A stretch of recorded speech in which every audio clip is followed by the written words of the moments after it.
I think being a researcher at that point, sort of. I needed to be a good consumer and find a better professor. So it's critical, maybe the most important thing in graduate school is to find a simpatico professor, again, intellectual style, metabolism, research interest, and his or her benevolence. You want a professor who is so not wrapped up in their own research crap that all he cares about is finding a research slave and quickly reading your papers so he can get it over with and get back to his work. You want somebody who treats you like a treasure. Says, oh my God, I've got this smart, motivated person who's kind of interested in me, who's kind of picked me out. I will nurture and mentor this person. That's what you want. And then it is critical that you, if you're talking about PhD now specifically, not in professional school, not like law school, medical school, but if you're going for a PhD, it can drag out. They're one of the many deceptions that colleges use is when they talk about graduate, they talk about what is the expected time to a degree. They'll say the expected time to a PhD is 4.5 years, or 4 years, or whatever. Well, that's a very deceptive term, because they may expect you to get that done, but in actual fact, the average time it takes students to get that PhD is 7.5 years. That happens all the time. That was true at Berkeley. When I signed up for the PhD program, they said it was a 4-year program. And then later I found the actual average time to the degree is 7 years. That's 3-year deception. So it's critical that when you get into that program, you are very focused. Try really early after picking that advisor to pick out an area of specialization early. Don't say, oh, I think I'll dabble around a while. Do as much as you can to pick an area of specialization that you're excited about and that is marketable, both. You want to be excited about it and you would like to be marketable.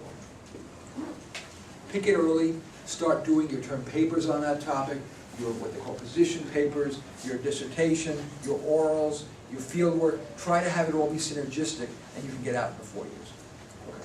I was wondering if you could tell us about interest in fields and routes. I didn't forget about you. I'll do you. I promise you. You first, and then you. Yeah. No, You can finish. Please start again. Routes, interest in fields, or interest in fields for the autodidact. That is to say, someone who's interested in paperless education. Paperless education. What do you? Oh, I like to think of myself as an autodidact. I love it. I swear, this is not for bravura. If I could turn the clock back, I probably would have never gone to college at all. I am a self-starter. I do like learning more. I can learn on my own. I'll tell you a brief story. I was from New York, and in New York, roses bloom 2 months out of the year. I come to California, and I see roses bloom 9 months out of the year. And then I go into Payless. It was Payless, that's what CVS is now. Payless, I saw that you could buy a rose bush for $5. So I'm saying to myself, a machine, essentially these sticks, it's a rose machine that produced roses 9 months out of the year for decades for $5. Wow. So I bought one, and I found that it mildewed. It developed fungus on the leaves, and it made it ugly, and they tended to get stilted and die. And I then learned that you have to use the sprays and stuff to keep the mildew down. So I said, you know what? I then learned a little more about roses. So there were a couple of roses that didn't have much disease.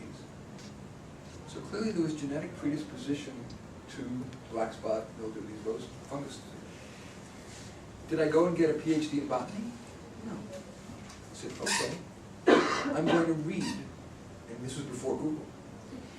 Because Google, it's amazing how much you can learn quickly with Google. Oh my God.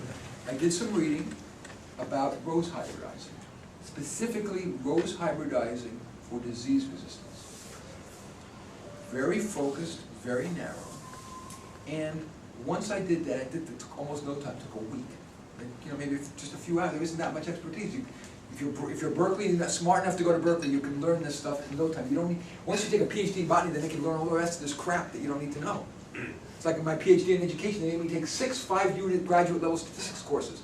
Non-parametric statistics, multivariate analysis. I'd never use that stuff in a million years, but they make you take it. Again, part of why they don't give a damn about students. They give a damn. That professor made me take those courses because he wanted to teach Mahalo Novus D squared. He wanted to teach multivariate analysis because he likes it. It's his research area. Not because we needed to know it. But in any case, I didn't need that. I needed to know how to become a great rose hybridizer, specializing in disease. So after I read that stuff, I immediately bought a few rose bushes and started making hybrid crosses. And I ran into some questions and problems. What did I do? I looked up and found who the world's leading rose hybridizers were for disease. And it's a guy named Wilhelm Cordes in Germany. I wrote to Wilhelm Cordes in Germany. You're laughing. I mean, it's the obvious thing to do. So instead of being stuck with whoever happened to be teaching botany at UC Berkeley, I got to speak to the world's leading expert in it and answer my questions.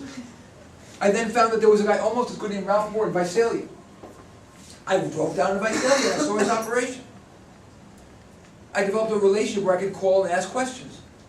I have 3 commercial roses on the market right now, all of which are highly disease resistant. No courses, not one course in botany. Autodidact. Totally believe that anybody who's smart enough to get into Berkeley can learn almost anything autodidactically. The only thing that keeps us from being able to practice it is the state, the licensure requirements. But most stuff can be learned substantively better outside the university, as was evidenced by my example with Yale Law School. Next question, yes? I had 2 questions. One was on ideological diversity, and it seems to me that if a university is truly interested in the development of students, it ought to be ideologically monochrome. But Why? select that particular ideology quite judiciously. Wait, I don't understand. If you really care about the students, wouldn't, because there is, I guess I am, there are certain things that are truths, but there are very different perspectives on everything, even in perspectives on genetic engineering or science or humanities. Wouldn't you want to have a multi-chromatic education, not a monochromatic education? Well, you would want to have whichever one was right.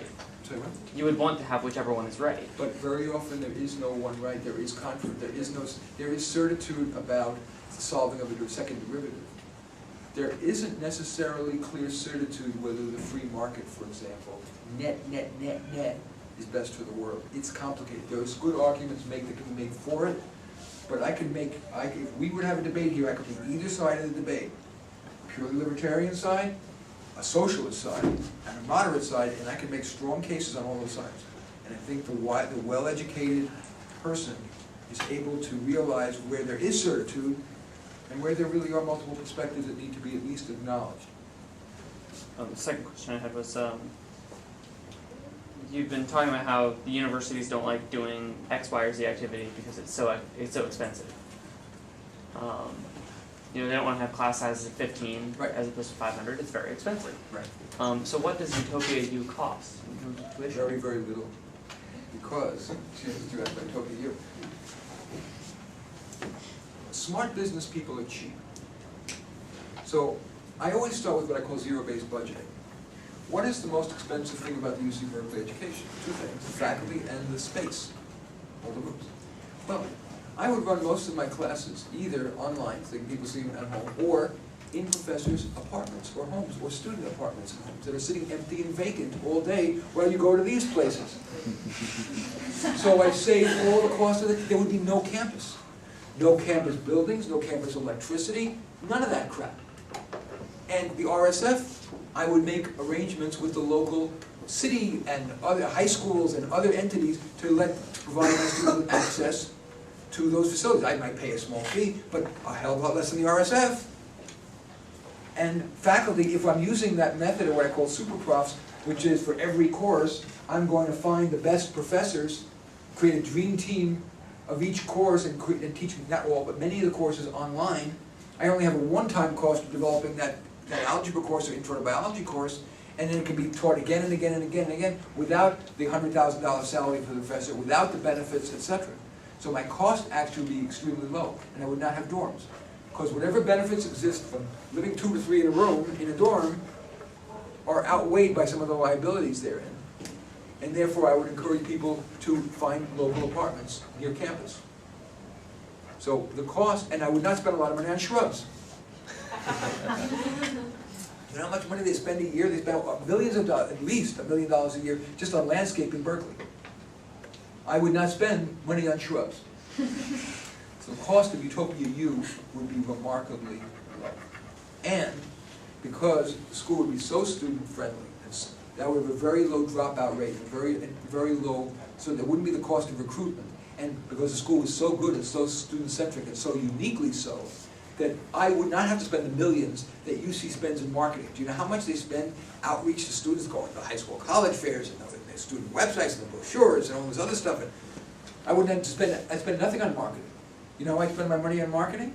Just a little bit to let the media know that we are providing a truly unique college experience for students. And I get better free advertising from the media than all that marketing, Madison Avenue crap that the UC Berkeley and all other colleges spend. So the cost of Utopia U would be far lower than UC. Yeah. This isn't a question, but just two quick comments. One, while the university as a whole doesn't have a report card, there is something that the Career Center puts out yearly. I think they put out a salary survey, and they also they do a survey of students and can tell you how many have found jobs and where. So I know they print it up. It may even be online, but a little piece. Absolutely true that there's data around. Universities collect all kinds of data. Yeah. The point is, they hide it. They don't make it